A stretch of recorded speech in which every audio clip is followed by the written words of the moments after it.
I'm going to show you how I can beans in 2 minutes without a pressure canner. I rinse them in cold water in small batches. I did probably 3 sinkfuls. Next, you'll want to pinch off the ends. I use scissors so I don't hurt my thumbs and I can cut off any imperfections. You want them to be bite-sized, even smaller than mine. Mine were a little bit too big. Here's the brine recipe. I had to do it in half because that was the biggest pot I had. Next, get yourself some sterilized wide-mouth quart jars. You need to sterilize your jars to make sure that no bacteria get inside and ensure proper canning.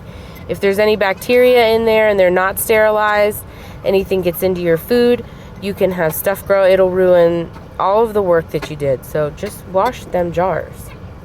Next, you're going to pack them full. I left maybe 1.5 inch-ish at the top. I packed them in there pretty tight because once you add water in, they'll float around, they'll move around. You want to make sure that they're fairly full. If canned properly and stored properly, these can be shelf stable for 2 to 5 years. Your jars should be hot from basically start to finish of this process. They should be hot from being sanitized. They should be hot when you pour your brine in at the next step. And then you're going to put them in a canner full of warm to hot water.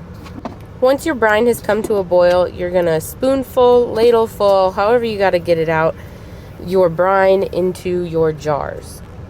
You want to leave about 3/4 of an inch of space at the top.